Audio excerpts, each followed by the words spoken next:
89점 맞았습니다. 뭐 때문에? 예의가 없습니다. 여기 앉아 계신 분들한테도 예의를 갖춰서 가르치는 게 좋죠.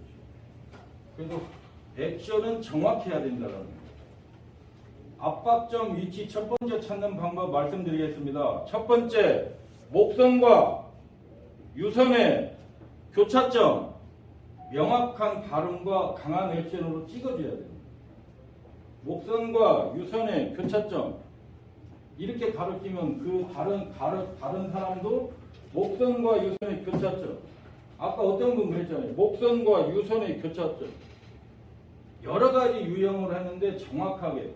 멘트는 본인이 만들어내기 나름이기 때문에 멘트는 크게 중요치는 않아요. 단 하나, 목선과 유선의 교차점이라고 하는 멘트는 명확해져야 되고 액션도 명확해져야 돼요. 두 번째로, 명치 끝에서라고 하는데 이 여기에 명치가 어디에 붙었는지 모르잖아요. 위 지점이라고 똑같은 위치를 찍어줘야 상대방들이 같은 위치를 잡아요. 그죠? 네. 자, 세 번째 방법은 유선의 중간 지점. 요즘 성과 관련된 사고가 많기 때문에 유도와 유도선을 일직선으로 그어서 이 유도라는 소리를 잘 못 씁니다. 그래서 유선의 중간 지점이라고 표현할 수뿐이 없어요. 그러지 않겠습니까? 유선의 중간 지점. 여기에서 첫 번째 방법, 두 번째 방법, 세 번째 방법 명확한 이야기를 해주실 줄 알아야 됩니다. 아시겠습니까? 네. 실습 다시 할 건데, 자, 두 번째로 요 구조자 발견 시에 명시적 동의와 묵시적 동의라고 하는 거는 여러분들이 다 아실 겁니다. 명시적 동의는 상대방이 의식이 있을 때, 그죠? 상대방이 의식이 있을 때 내가 도움을 줄 때 받는 것이고, 묵시적 동의는 이 사람이 의식이 없기 때문에 동의를 한 걸 간주로 해서 한다. 이렇게 이야기를 했어요. 거기에 덧붙임으로 요즘은 어떠한 사고가 있으면 선행을 베풀고 뒤에 민원에 관련돼서 있기 때문에 항상 동의를 구했다라는 걸 주변 사람들한테 알리는 것이 본인한테 이롭다라고 제가 이야기를 했어요. 자, 요 구조자는 골든타임이 몇 분이라고 그랬어요? 4분. 네. 4분이라고 했죠. 예. 또는 5분이라고도 이야기를 했죠. 그러지 않습니까? 왜? 제가 왜 골든타임을 왜 4분에서 5분이라고 했는지 말씀 한번 해보세요. 예.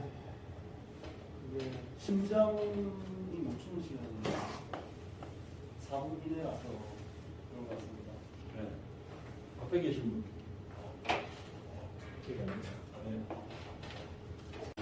왜 산소 공급 불편의 시간?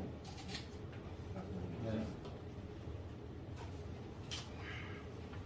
한숨 2시간 쉬고 호흡 막 이 살 올라와가지고 욱하는 게 좀 올라와서 호흡을 좀 받아다니고.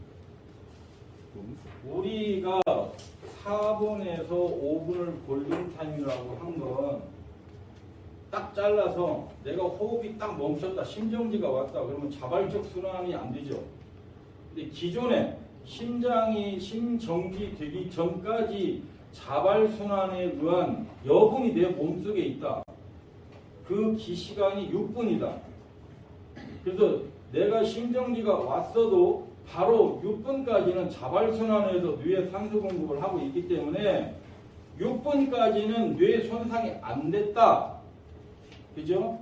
그래서 4분에서 5분 사이에 자발 순환이 안 되니까 인위적인 심장 마사지를 통해서 뇌에 산소 공급을 해야 6분 안에 응급처치를 해줘야만이 뇌 손상이 안 된다. 그래서 6분이 경과되면 뇌 손상이 되기 시작한다. 8분이 되면 뇌 손상이 확실하다. 10분이 지나면 의학적 용어로 뭐라고 그랬어요? 그래서 뇌사 상태인다. 근데 이제 안 잊어버리겠죠. 우리 학교 다닐 때는 많이 투드러 맞아서 투드러 맞은 기억은 그 대목은 안 잊어버렸는데 다 성인들이 어떻게 때릴 수도 없고 환장하겠네. 인정합니까? 어떻게 생각하세요? 왜 골든타임을 4분에서 5분이라고 하느냐? 자발순환을 할 수 있는 시간이 딱 멈추는 게 6분이다라고 다시 이제 풀이해서 이야기하면 내가 심장이 멈춰도 내 몸속에 있는 여분의 산소 공급이 뇌에 되기 때문에 뇌 손상이 안 됐다. 6분이 지나면 뇌 손상이 되기 시작한다. 8분이 지나면 뇌 손상이 확실하다. 10분이 지나면 뇌사 상태에 준한다. 그 시간이 지나면 뇌사 상태가 확실하다. 이거 잊어버리면 안 돼요. 아시겠어요? 예. 우리 부산팀은 더 심각한데 3개월 전에 받아서 헤맬 수 있다고 하지만 받고 간 지가 얼마 안 되잖아. 저는 전화를 받았어요. 예? 저는 전화를 받았어요. 그럼 여기다 쓰고 앞으로. 나 작년에 받았습니다. 아마 아실 건데 내가 갑자기 질문을 한다든가 이러면 알면서도 답변이 안 나올 수 있어요. 그래서 여러분 잘못은 아닙니다. 그래도 제가 이야기했잖아요. 뭔 이야기했어요? 집에서 팔굽혀펴기 할 때 생각을 항상 하라고 그랬잖아. 예? 했어요, 안 했어요? 됐습니다. 자, 부산팀 나옵니다.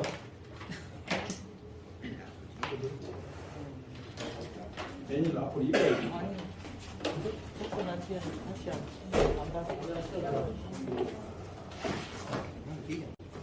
자, 나오세요. 자, 이런 식으로 사선으로 자리를 잡습니다. 오늘 망신 한번 떨고 가요. 자, 여기 계신 분들은 자리가 협소하니까 이렇게 팔굽혀펴기 할 거예요. 여기 계신 분은 이런 식으로 사선을 잡아야 팔굽혀펴기가 가능한데 드시겠어요? 괜찮겠어요? 자, 뚝뚝뚝 떨어져야 됩니다. 자, 준비. 팔굽혀펴기 준비. 자, 좀 떨어지죠. 자, 팔굽혀펴기 50회 시작합니다. 시작. 제가 대동을 갈수 있어가지고. 아니 그 서자가 잡아줘야 하는 척이에요. 네. 다섯, 여섯, 일곱, 여덟, 열여덟, 열아홉, 열하나, 열둘, 열셋, 열넷, 난 열다섯, 남자. 열셋, 열여섯, 열넷, 일곱, 열여섯, 아홉, 열, 스무, 스물하나, 스물둘, 스물셋, 스물넷, 스물다섯, 스물여섯, 스물일곱, 스물여덟, 스물아홉, 스물아홉, 안 되면 버티고만 있어도 돼요. 버티는 것도 손 구부린 상태에서 버텨야 돼요. 서른일곱, 서른여덟, 서른아홉, 아홉, 자, 자리에 앉으세요. 마흔, 앉으세요. 자, 포항 여성분들 빼고 나오세요. 주세요. 빨리 나와보세요. 포항이잖아요. 똑같은 자세. 파이팅.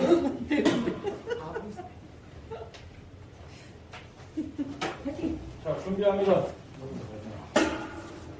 포항은 우리 부산팀들보다 교육받은 시간이 오래됐기 때문에 그동안 연습을 했다고 가정하고 70회 합니다. 준비, 시작!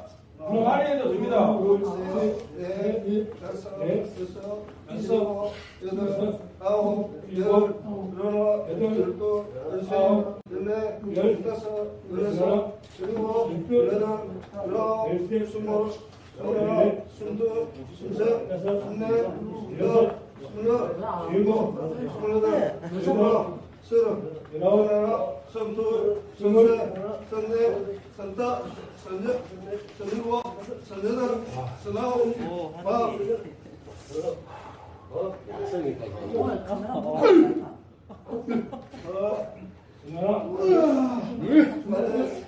자, 됐습니다.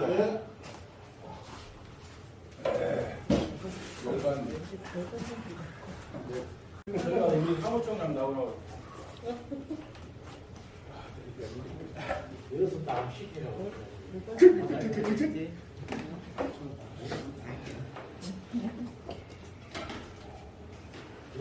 사무총장님은 여성부위라고 간주하고 40개 팔굽혀펴기 합니다.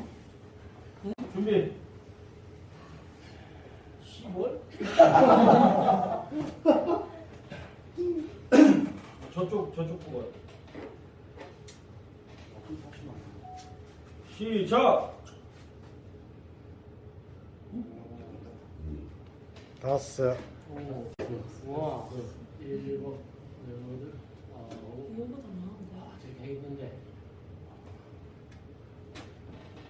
스물, 다섯. 서른, 서른다섯. 네, 머리긴 남자를 보시라고요. 고맙습니다.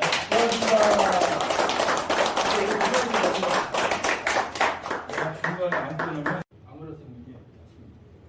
근데 큰 배들은 아까 이야기한 것처럼 45도로 기울어져야 돼. 수평으로 가다가 기울어지기 시작하면 얘가 한꺼번에 기울어지는 게 아니라 이런 속도로 해서 이렇게 빨려 들어가요. 이럴 때 탈출할 수 있는 게 뭐냐. 제일 먼저 저기한 건 구명조끼를 입고 나가는 게 아닙니다. 갑판으로 올라가야 살잖아요. 갑판으로 올라갈 때는 구명조끼를 입고 가는 게 아니라 들고 가야 돼요. 네? 구명조끼를 선내에서 입든지, 그래서 우리가 여객선이나 이런 거 이번에 여기 뭐 대저해원에서 하는 거 여러분들이 체험했다고 했는데, 선내에 구명조끼가 어디에 보관되어져 있는지, 비치가 어디가 되어져 있는지, 화재 사고가 나면 어디로 탈출을 해야 되는지, 이 동선을 부모님들은 반드시 사전에 확인해라. 배 타가지고 좋아서 그냥 본인이 입고 앉아있고 희랑락거리는 게 아니라 내 가정의 안전을 지키기 위해서 비상통로는 어떻게 되어져 있는지, 함내 구조는 어떻게 되어져 있는지, 내가 객실에 들어가 있을 때 구명조끼는 어디에 있는지 사전에 확인을 하고 숙지하고 있어라. 자, 안내방송은 선박사고 매뉴얼에 의해서 나오는 거예요. 사고가 나면 배가 몇 명 타는 배 갖고 계세요? 한 20명 보통 낚싯배. 선장하고 상무장 합쳐서 22명 내지는 24명. 그죠? 이 사람들이 20명이 한쪽으로 다 몰려서 낚시해요. 위험해요? 안 위험해요? 위험하죠? 그러니까 사고가 나면 이 객실에 있는 사람들이 한쪽으로 몰릴 경우 배가 더 좌연으로 우연으로 빨리 기울어지겠죠. 그러니까 가만히 있더라고 하는 거는 선내방송에서는 매뉴얼이 있습니다. 선박사고 매뉴얼. 그래서 세월호 사고에 그 많은 학생들이 잘못된 거예요. 자, 사고가 나면 구명조끼를 들고 어디로 가야 돼요? 빨리 갑판으로 가야죠. 안 그래요? 맞습니다. 갑판으로 가서 거기서 입어야 되는 거예요. 거기서 입고 기다려줘야 돼요. 어떨 때? 어떻게까지? 내가 기울어져 지금 들어가고 있어요. 여기서 빨리 뛰어내릴 필요가 없어. 그죠? 선박 갑판에서 내 구조 세력이 지금 오느냐 안 오느냐를 먼저 봐야 돼요. 나를 구조해 줄 수 있는 선박들이 지금 오고 있느냐, 해경이 오느냐, 해군이 오느냐, 아니면 지금 동네 어선이라도 주변에 깔려 있어서 내가 뛰어내리면 내가 저 배를 탈 수 있겠느냐 없겠느냐 하지만 여러분들 생각해 보세요. 40m, 50m 뒤는 그 위에서 떨어질 수 있어요? 여성분들은 10m 이상에서 뛰어내릴 때 어떻게 뛰어내려요? 이론적으로 이야기해 봅시다. 어떻게? 그건 그래야지. 에? 그건 그래야지. 그렇게 뛰어내리면 고환이 터져서 죽어요. 여성분들은 가장 충격적인 게 어디? 가슴이죠. 에?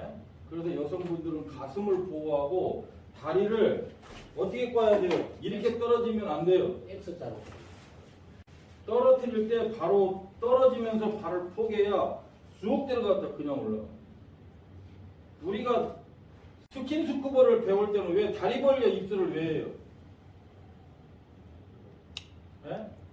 장비를 메고 다리를 오므리고 들어가면 쑥 들어가면서 레귤레이터 빠지고 마스크 빠지고 납벨트 떨어지고 이런 위험성이 있기 때문에 다리를 벌리고 해서 중력을 이용해서 많이 안 들어가요. 남자들은 어디를 가르쳐요? 가르고 뛰어내려야 돼. 원. 이래야 돼. 네? 여성분들은 이래야 돼. 남자의 가장 급소와 여성분의 급소가 물에 떨어지면서 여기에 충격을 받으면 순간적으로 정신이 나갑니다. 네? 급소 맞아봤죠? 안 맞아봤어요? 오늘 한번 맞아볼래요? 순간적으로 정신을 잃으면 그 순간에 죽기 때문에 가장 취약한 급소를 가리고 가는 거예요. 자, 내가 뛰어내릴 수 없기 때문에 기다리라고 이야기하는 겁니다. 뛰어내려 본들 내가 구조당할 수 없다. 기다려라. 첫 번째로 구조 세력이 올 때까지 기다려라.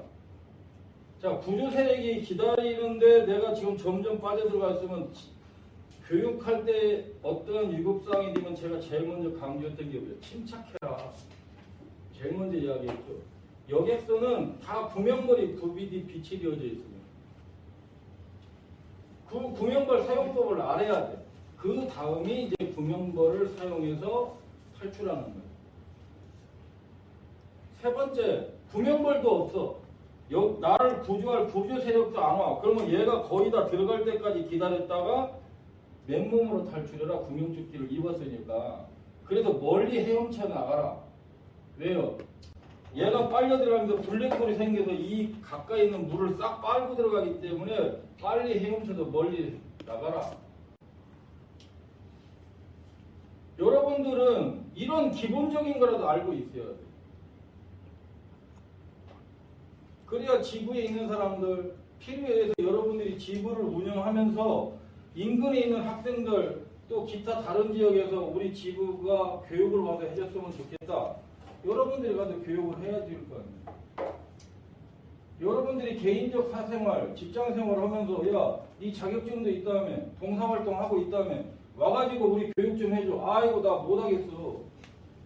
그러려면 모두를 여기 왔는지. 모두를 여기 왔는지 바쁜 시간. 이 시간에 우리 여기 오신 분들 부산에서 오셨는데 이 시간에 집에 가서 사모님 발 닦아주고 깨끗이 닦여서 가서 외식 한번 해봐봐. 내일 아침 밥상이 달라져. 에? 그 귀한 시간을 여기 왜 왔냐고. 목적의식이 있어야 된다라는 거예요. 안 그렇겠습니까? 내가 다음에 와서 교육할 때는 여러분들 오늘 여기서 받는다고 해서 자격증 이런 거 안 나갑니다. 줘야 줄 사람이 없는데 어떻게 해줘? 그냥 가라로 줄까요? 돈 안 받고? 뭐 하려고? 내가 자격증이 27개가 있는데 그 중에 20개는 아무 쓸모 없는 거야. 네? 내가 무술자격증이 한 40단인데요. 태권도 5단하고 합기도 5단 따니까 나머지는 다 그냥 4단씩 5단씩. 대한민국의 무술 유단자 70단 80단은 다 똑같아. 네? 지가 70단 따라하면 한 개 종목에 보통 7, 8년 가야 되는데 70단이면 몇 개 해야 돼? 한 200년 사나? 다른 데서 발급한 거는 어디 이력서 넣을 때 필요해서 스캔 받아서 집어넣는 거지 나는 그 무술에 대해서 알지도 못해. 다른 체육의 유단자니까 이 정도는 줘도 손색이 없을 거야. 그러니까 관장님 하나 줘. 그렇게 받아놓는데 뭐 하냐고. 나중에 징역 갈 때 과징금 보세요. 무술 유단자 40단이라고 그래서 내가 때리면 그건 폭력 행위가 아니라 무기로 때린 거야. 가중처벌만 돼. 그거 있어봐야. 여러분들이 자격증 따서 주머니에 넣고 다니면 뭐 할 거냐고. 내가 포크레인 자격 세 가지 방법을 알려드리겠습니다. 첫 번째, 목선과 유선의 교차 지점. 두 번째, 명치에서 손가락 2마디 위. 그리고 유선과 유선의 중앙 지점입니다. 잘하셨어. 압박검사는 세 가지 방법을 말하겠습니다. 첫 번째, 목선과 유선의 교차점이 첫 번째고요. 두 번째는 명치에 손가락 2마디 위가 압박점입니다. 세 번째는 유선과 유선의 중간 지점이 압박점입니다. 자, 그다음 딱 끝나면 그냥 바로바로 넘어가야 돼. 압박점 찾는 수술을 말씀드리겠습니다. 목선과 유선의 교차 지점. 두 번째는 명치에서 손가락 2마디의 위 지점. 세 번째는 유선의 중간 지점. 예, 이상입니다. 네, 압박점 찾는 세 가지 방법을 말씀드리겠습니다. 첫 번째는 목선과 유선에 만나는 지점이 이 지점이 되겠고, 두 번째는 명치에서 손마디 두 개 위인 이 지점이 되겠습니다. 세 번째는 유선의 중간 지점인 이 지점이 되겠습니다. 이상입니다. 압박적 찾는 법 세 가지 말씀드리겠습니다. 이게 뭐죠?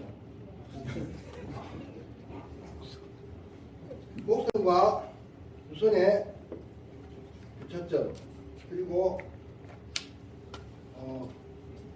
댕치에서 손가락 두 마디 위, 그리고 양쪽 젖꼭지 중간 지점입니다. 압박점 찾는 법 세 가지 방법을 알려드리겠습니다. 첫 번째로 목선과 유선과의 교차점, 두 번째는 명치에서 손가락 두 마디 위, 세 번째는 유선과 유선의 가운데 지점입니다. 압박점 위치에 대해서 설명드리겠습니다. 목선과 유선 사이 교차점, 명치 끝에서 손가락 두 마디 위치, 유선과 유선 사이의 중앙점입니다.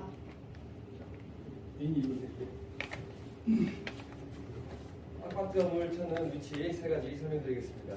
첫 번째로는 목선과 유선의 교차 지점, 두 번째는 명치 끝에서 손가락 두 마디 지점, 세 번째로는 유선의 중앙 지점이 되겠습니다.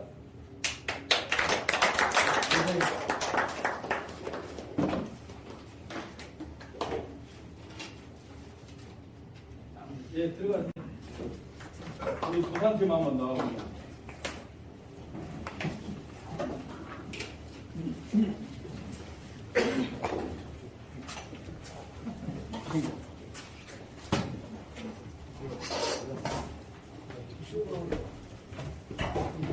끝. 네, 잘하셨습니다. 자, 1번.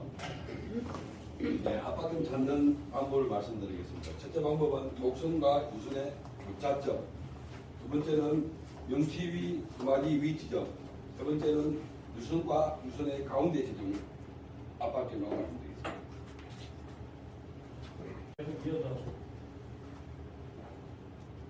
압박점 찾는 세 가지 위치를 강조하겠습니다. 첫 번째는 그 목선과 양 유선의 교차 지점, 두 번째는 명치 위에서 손가락 두 마디 위 지점, 세 번째는 양 유선의 중간 지점입니다. 예, 압박점 찾는 방법 세 가지를 말씀드리겠습니다. 목선과 유선 사이의 교차 지점, 두 번째는 명치 끝 손가락 두 마디 위 지점, 세 번째는 여성분들이 이 가슴 이 사이가 다 틀리기 때문에 우리가 할 방법이 없습니다. 그걸 찾기 위해서는 세 번째 방법은 여성분들을 상대로 했을 경우에 우리 가슴의 양 유선 사이의 중간 지점이라고 생각하시면 됩니다. 압박점을 찾는 세 가지 방법이 있습니다. 첫 번째는 목선과 유선의 교차하는 지점이 되겠습니다.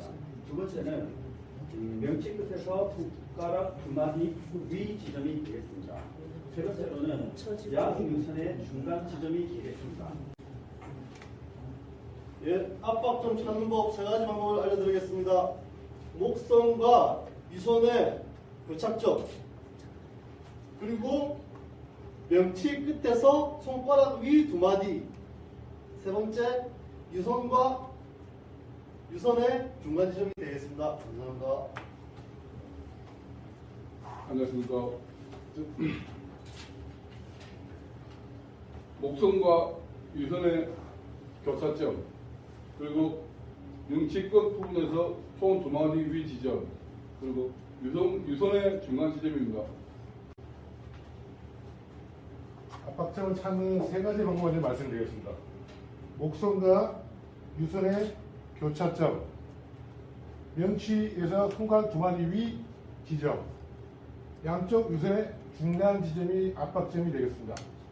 예, 잘하셨습니다.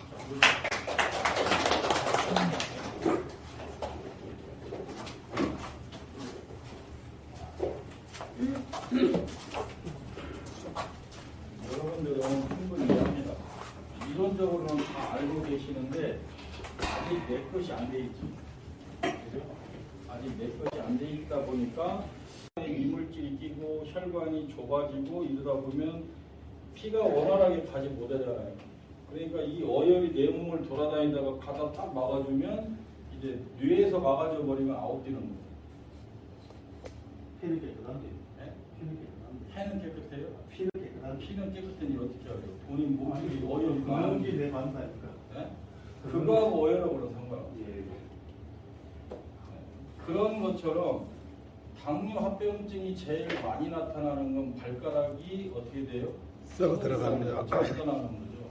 혈액순환이 잘 안 되는 것이 하부 쪽이에요. 그래서 피로 회복을 풀어주기 위해서도 다리를 높게 하고 하는 것이 좋다. 근데 저혈당은 혈당이 50 쭉 떨어져 버리면 금방 죽을 수도 있어요. 그래서 항상 이런 거 한두 개 정도는 갖고 다니는 게 가장 좋은 거예요. 당뇨 환자들 이런 분들은 차에 이런 거 한두 개 정도 넣고 다니는 게 중요해요. 빨리 혈당을 끄집어 올려줘야 돼요. 근데 평소에 내가 심장이 괜찮았는데 갑자기 뭐 충격적인 이야기, 뭐 빚쟁이한테 막 두들리고 이러다 뚜껑 완전히 열리면 이제 심장 박동수가 빨라지면서 저기 할 때는 차를 갓길에다 세워놓고 심호흡을 하고 밖에 나와서 크게 몸을 스트레칭 해주고 하는 것이 좋지만 그러지 부득이하게 그러지 못하는 경우에는 심장에다 충격을 좀 줘야 돼요. 내 스스로. 그죠? 그러면 어떻게 해야 돼요? 어떻게 해야 돼요? 내가 저번에 와서 이야기했을 텐데 서울에서도 이야기하고 자 우리 부산 때는 단전에 힘줘요. 가슴 쫙 펴고 단전이 어딘지 아세요? 단전. 네? 여기가 단전이죠? 배꼽 밑에. 단전이 여기지. 왜 갑자기 저게 맞나 이런 거 배꼽 밑에 1인치 밑에가 여기가 단전입니다. 여기다 힘을 줘. 제가 눌러보면 알아요. 주는지 안 주는지. 여기다 힘을 주고 호흡을 반박자 딱 멈춥니다. 반박자 멈춘 상태로 크게 어떻게 하라고 그랬어요? 일심을 한다. 숨을 그렇게 내쉬면 안 돼. 나보다 목소리가 더 크게 해야 됩니다. 자, 시작! 더 크게! 자, 본인 심장이 좀 이렇게 충격이 오는 걸 느껴요, 못 느껴요? 못 느끼죠? 연습 더 하시죠.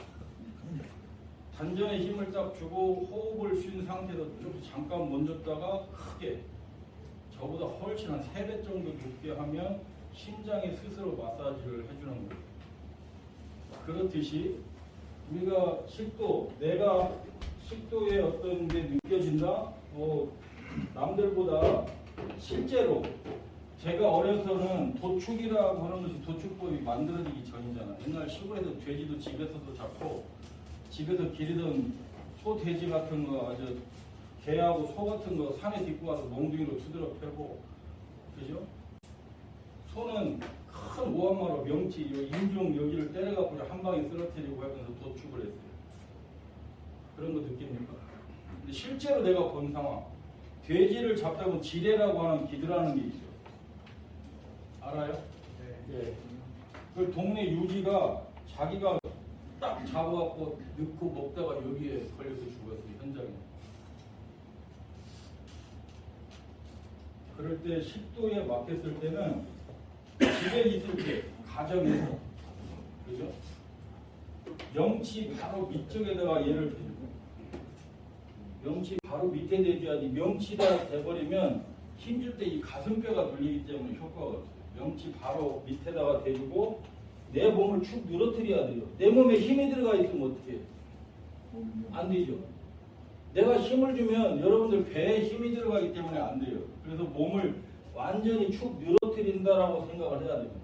이 상태에서 이런 식으로 하면 여기에 막혀있던 식도에 막혀있던 것이 튀어나오게 됩니다. 일어서셔서 공간이 좀 협소한데 한번 자기 명치를 한번 해볼게요. 뒤로 오셔가지고 완전히 밖에 나오셔서 명치를 좀 협소하도록 살짝 미시고 명치에 한 2mm 정도 내려서 여기다 한번 대봐요. 대시고 완전히 힘을 다 늘어뜨려야 됩니다.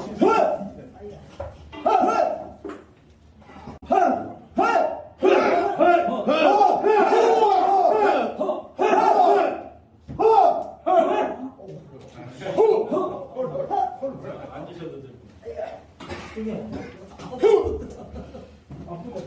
살이 있는데도. 이게 여기를 누른 상태에서 크게 하면 여기에 있는 것이 역류하면서 식도로 이렇게 힘이 들어가는 걸 여러분들 하시라고 느낄 거예요. 이게 자기 어떤 거요? 자기 하임이 누가 나를 도와줄 수 있는 상황이 안 되잖아요. 가장 좋은 건 어느 정도에 들어가 있느냐. 바로 혀 끝쪽에 있으면 손으로 꺼내면 됩니다. 아이들도 마찬가지예요. 육안으로 보이고 내 손으로 달 수 있으면 손가락으로 빨리 꺼내는 게 좋지만 막힌 것 같아서 넘기려다가 한 이 정도 들어가면 손가락이 안 들어가요. 그죠? 자, 이쯤에서는 빨리 하임리법을 해줘야 돼요.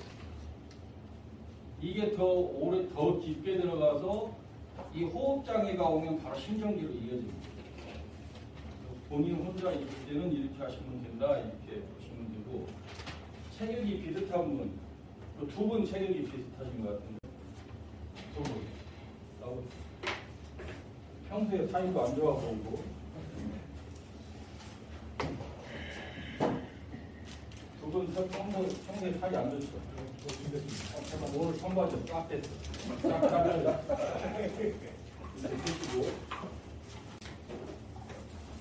이 다리에다가 내 다리를 넣어줘야 돼요. 그냥 받쳐주는 힘이 있거든. 이 식도에, 기도에 이물질이 껴서 막히면 사람이 이렇게 축 처져요. 이렇게 축 처져갖고 늘어지는 상황이기 때문에 이 손을 같이 보시다가 이 엄지손가락을 먼저 넣어요. 그 다음에 이 손을 감싸면 이 부분이 좀 날카롭게 생겼죠. 자, 이거를 명치에다 댑니다. 명치 1인치 밑이라고 하는데 보통 명치에다 댄다고 하는 거고, 한 손을 감싸주세요. 이 손 주세요. 이 손으로 얘를 감싸주는데 이렇게 주지 마시고 얘를 감싸주세요. 이렇게. 자, 쭉 쳐졌어요. 이쪽 발로 엉치를 받친다라는 개념을 가지시고, 자, 돌려서 쳐주는데 얘를 명치 끝에다 이렇게 밀어주는 거예요. 아시겠죠? 그러면서 위로 쳐 올려야 됩니다. 자, 시작. 다시. 나만 갖고 그래? 다시. 세게. 거기는 터지는 곳이 아니기 때문에 시작. 자, 사람을 들어 올리는 게 아니고, 잠깐만. 복수할 기회 줄게. 이 상태에서 쳐 올리는 거예요. 이 사람을 이렇게 들어 올리는 게 아니고 여기서 말아서 위로 쳐 올려주는 겁니다. 땀나는 거 봐. 자, 복수부터 합시다. 너 잘 걸렸어. 아까보다 더 세게. 자, 방법 아시죠? 명치 끝으로 내려가줘야 돼요. 여기. 자, 준비 시작. 알고 지금 배가 힘주고 있잖아. 시작. 네. 자, 등치가 이렇게 거의 비슷한 분들. 자, 두 분 이제 같이 쓰셔갖고 따라 대볼게요. 먼저 엄지손을 넣고 이 손을 가볍게, 이 손을 꽉 쥐면 안 되고요. 계란 잡듯이 가볍게 있는 상태에서 명치 끝에다가 대줍니다. 명치 끝에다. 그럼 이 손을 감싸주는 거예요. 감싸서 들어 올릴 때 손을 이렇게 틀어주는 거예요. 이 위로. 아시겠죠? 이해됐어요? 다시 할까요? 이 정도면 된 것 같죠? 한 분은 서 계시고 한 분은 들어가. 누가 거기는 들어가. 자, 신랑은 등치가 크고 보편적으로 보면 작잖아요. 잡아도 안 잡힐 거예요, 아마. 자, 한번 해보세요. 본인의 힘이 붙이잖아. 그럴 때는 안 치세요. 안 치시고, 그렇게 주저앉아 무릎 꿇고 안 치면 가장 좋겠죠? 발을 이렇게 대지 말고 약간 교체돼서 네. 쭉 처진 상태니까 위로 쳐 올리세요. 똑같은 방법. 시작. 아까보다는 좀 나아요, 안 나아요? 좀 나아요. 되게 크시네. 충격도 그렇게 오죠. 이러다. 아니, 이거 어디가 복수해야지. 우리 발식이 대장이 왔으면 딱 좋은 모델이 되는데, 이분도 본인보다 덩치가 크잖아요. 그러니까 안 치세요. 안 치고 힘을 완전히 빼라고 하십니다. 손을 똑같은 방법으로 말아서 위로 쳐 올립니다. 어디 힘입니까? 자, 시작.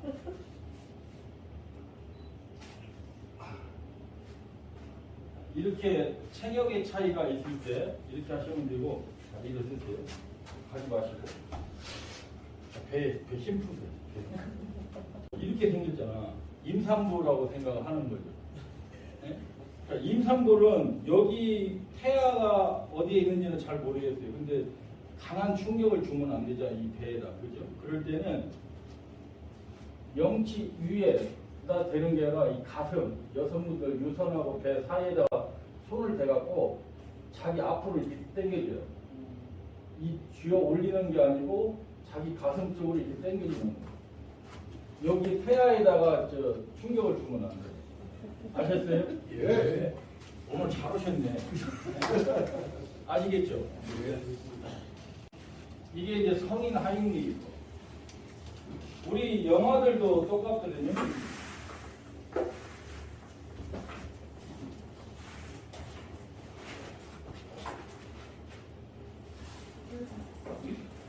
이거 이제 다시 이야기하면, 우리 영화들은 가장 조심해야 될 게 조급한 마음에 함부로 다루면 안 돼요.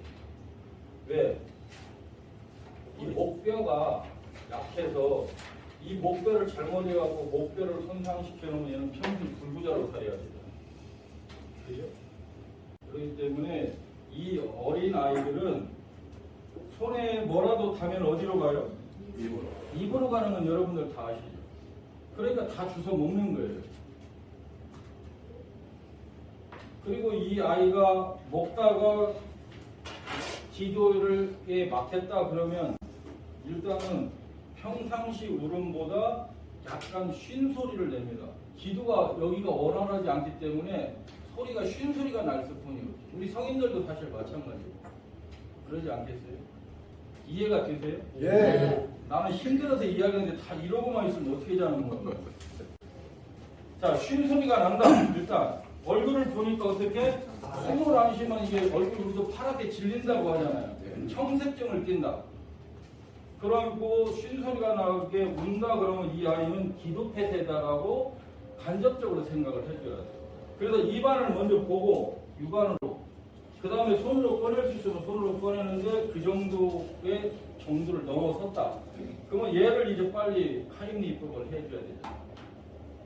그러지 않겠어요? 그러면 이 아이가 하임리 입법을 힘 좋으니까 들어서 그냥 푸드러 패면 이건 안 되는 거잖아. 이 목을 가누지를 못하는데. 그래서 다리를 살짝 들고 내 손을 넣으면서 어린아이의 경추를 보호해줘야 돼. 경추할 때 이렇게 잡으면 안 되고 손으로 이렇게 잡아줘야 돼. 목 전체를 받쳐줘야 돼. 보이시죠? 예. 자, 이 상태로 해서 반대 방향으로 놓을 때도 조심해야 될 게 두 가지인데, 자, 목은 보호를 해줘야 되고, 내 손이 어린 아이의 얼굴보다 크니까 이렇게 누르면 어떻게 되죠? 숨을 쉴 수가 없겠죠. 그러니까 숨을 쉴 수 있게 터주는 거죠. 이런 식으로. 그죠? 보여요, 다? 예. 이 상태로 해서 반대로 어린 아이를 밉니다. 그리고 다리를 정리를 했죠. 이런 테이블이나 있고 시타 쇼파가 있으면 갖다 놓으면 자동적으로 기울어지잖아요. 어린아이가. 근데 없어. 뭐 캠핑장 같은 데 가갖고 이런 뭘 내 팔을 받쳐줄 데가 없으면 자기 다리에다 놓으면 돼요. 아시겠어요? 예. 이 어린아이의 척추뼈가 그닥 발달되어 있지 않죠. 여러분들 힘으로 척추뼈 이렇게 때리면 부러져요. 그럼 얘 또한 평생 불구자로 살아야 돼요.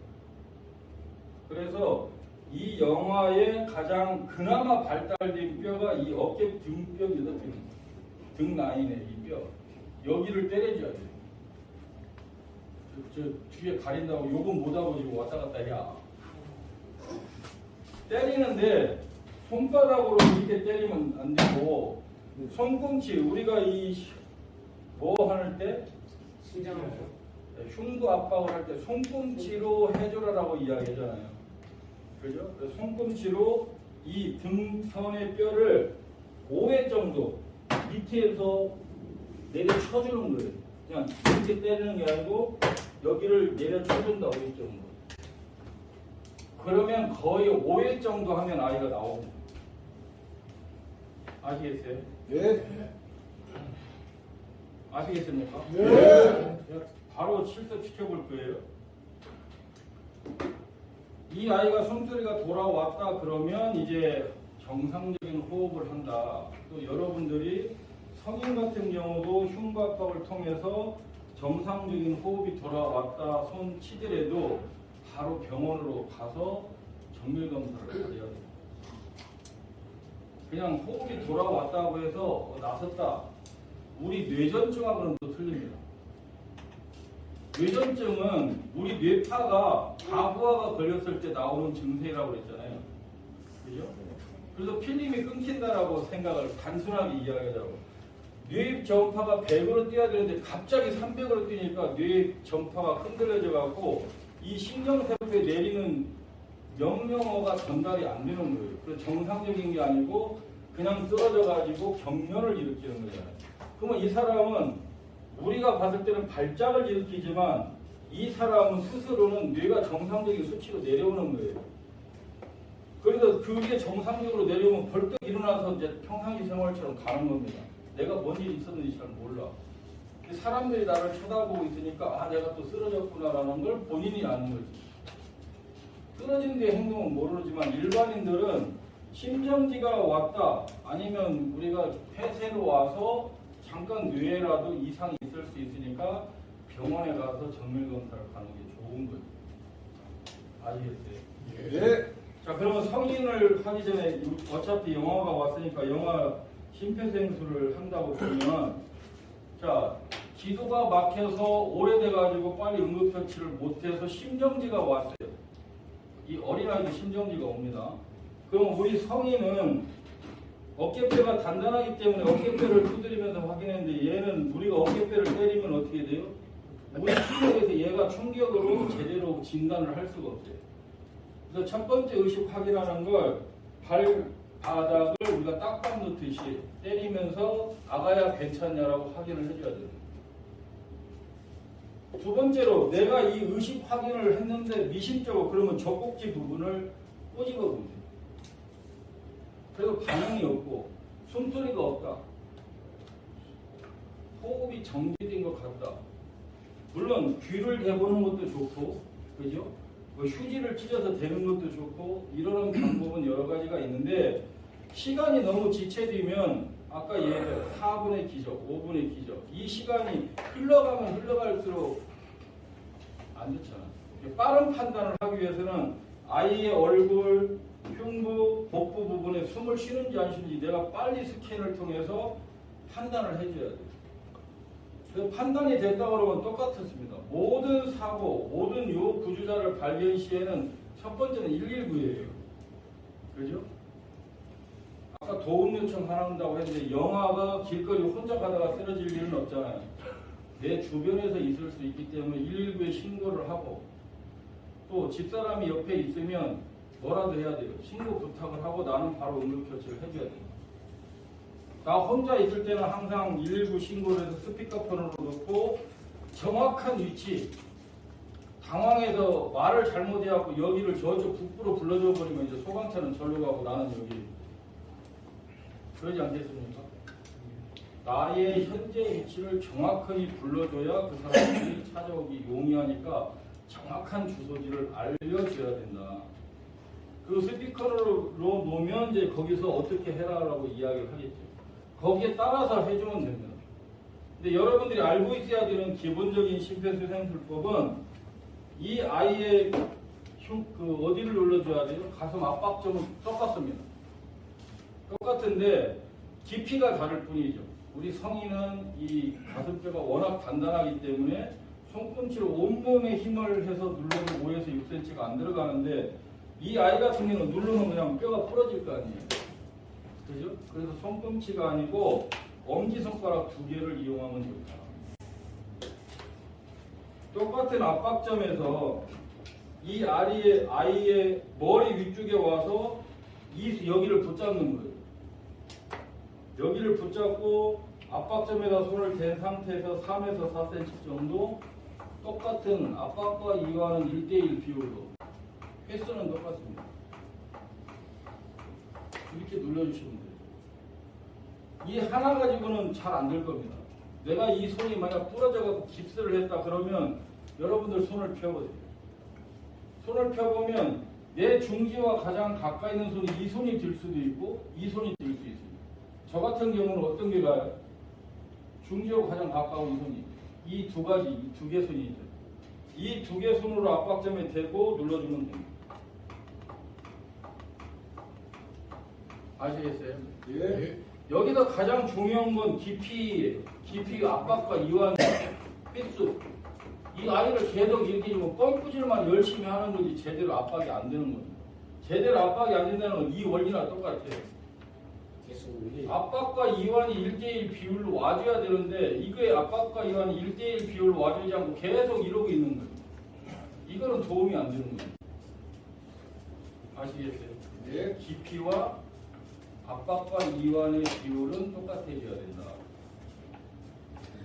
우리가 의식이 없는 환자들을 여러분들이 볼 수 있는데 의식이 없는 사람은 온 몸의 신경이 축 늘어지기 때문에 이 혀가 안으로 이렇게 말려 들어가요. 아시겠어요? 그래서 우리가 여러분들은 하면 안 됩니다. 여러분들은 자격이 없기 때문에 그건 의료 행위로 들어가는 거죠. 어떤 거? 이 아이의 혀를 말린 혀를 제대로 펴줘야 되기 때문에 구인 기도기 삽입을 합니다. 이번에 저 낭만 김박사가 거기 보면 이 구인 기도기를 이렇게 하고 말아서 넣잖아요. 그 행위는 의료 행위예요. 여러분들은 자격증을 취득한다 손 치더라도 의료 행위는 하면 안 됩니다. 응급처치 행위는 해도 됩니다.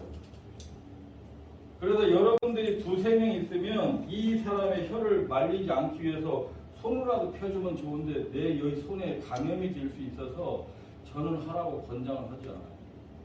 급하면 어쩔 수 없는 거죠. 혀가 안으로 말려 들어가는 걸 막아주는 게 호흡을 도와주는 거죠.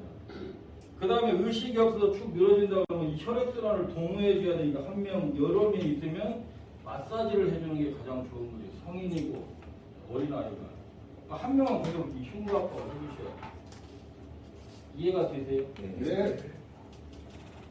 다 이해했어요? 네. 조사하면 다 나와요. 시켜보면 다 알아.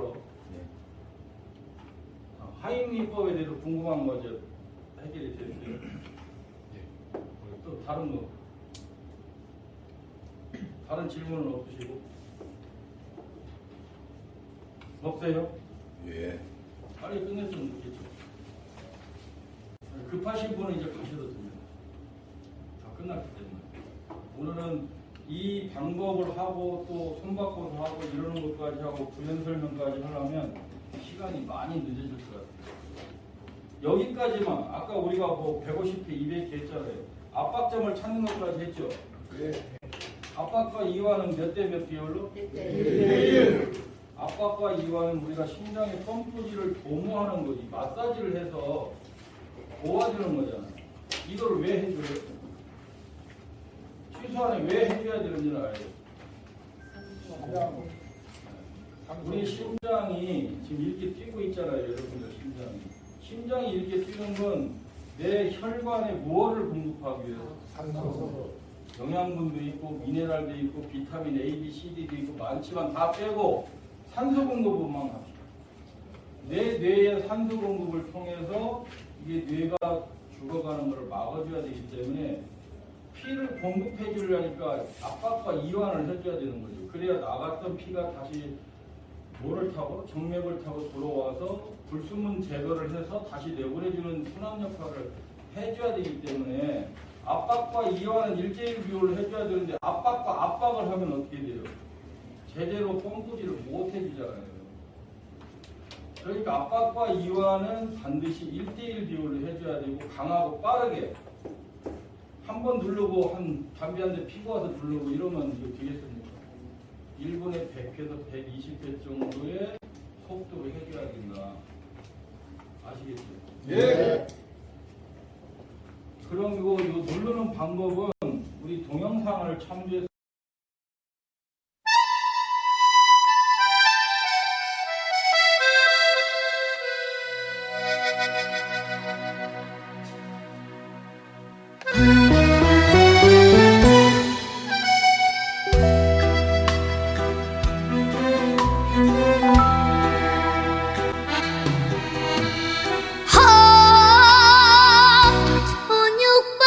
억새 울고 강기 속에 물새 울는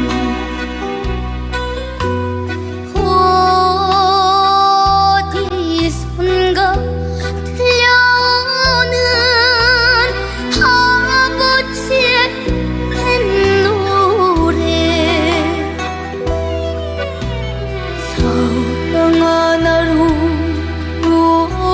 날 키우시고 뱃노래 불러 날 채우셨던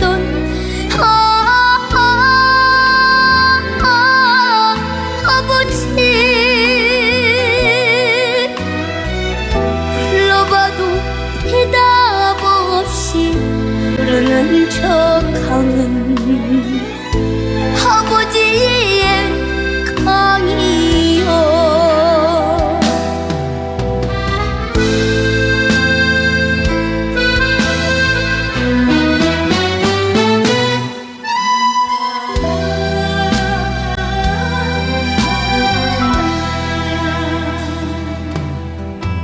저 강건 너다로 터에 물새 한 마리 슬피 울는